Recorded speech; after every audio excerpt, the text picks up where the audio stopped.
আল্লাহ, আমি তো পাপ করেছি, কিন্তু তোমারই তো বান্দা, তুমি যে রহমানুর রহিম,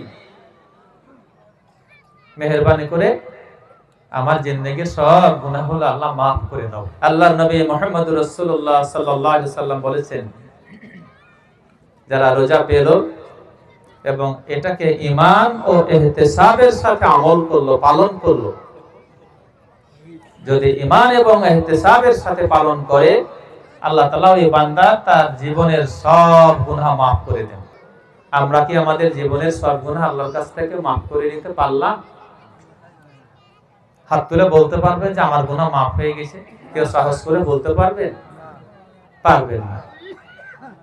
আমি এই ব্যাপারে একটা ছোট্ট নসিহা আপনাদের কাছে করতে চাই এবং দোয়া করবেন ওই নসিহার আমল আমি নিজেও যেন করতে পারি।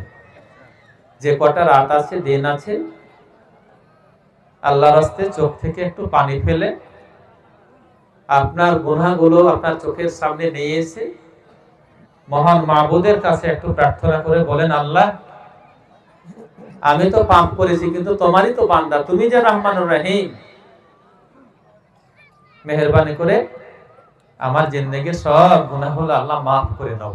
হৃদয়টাকে একটু নরম করে চোখ থেকে একটু পানি ফেলে আমরা যদি আল্লাহর কাছে চাইতে পারি, মানুষের কাছে চাইলে মানুষ বিরক্ত হয়, আর কোন বান্দা যদি গুনাহ করে চোখের পানি ফেলে আল্লাহর কাছে মাফ চাই, আল্লাহ খুশি হয়। কি বলো না? ঠিক আছে না? আল্লাহ খুশি হয়।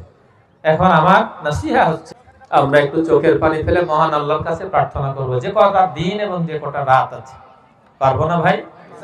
চেষ্টা করব চোখ থেকে পানি যেন বের হয়। নবী মুহাম্মদ রাসূলুল্লাহ সাল্লাল্লাহু আলাইহি ওয়াসাল্লামের হাদিস আছে, দুই ফোঁটা পানি আল্লাহ কখনো ফেরাই দেন না। তার ভিতরে একটা হচ্ছে জিহাদের ময়দানে গিয়ে শরীর থেকে রক্ত, এই পানি। আরেকটা হচ্ছে রাত্রিবেলা, গভীর রাত্রে চোখ থেকে পানি বের করে রব্বুল আলামিনের কাছে কেউ যদি তার গুনাহ মাফের জন্য প্রার্থনা করে, আল্লাহ তাআলা এটা কখনো ফেরান না। কে বলেছে? এটা আল্লাহর নবী বলেছেন। আল্লাহর নবীর কথা সত্য না মিথ্যা? ভাইরা আমার, তাহলে আমরা আজকে সিদ্ধান্ত নেই, ইনশাআল্লাহ আমরা চোখ থেকে যেভাবেই হোক দু ফোঁটা পানি বের করার চেষ্টা করব। ইনশাআল্লাহ আল্লাহ তাআলা এটা কবুল করে নেবে। ইনশাআল্লাহ করবে। আমি দৃঢ় বিশ্বাসী আল্লাহ এটা কবুল করবেন।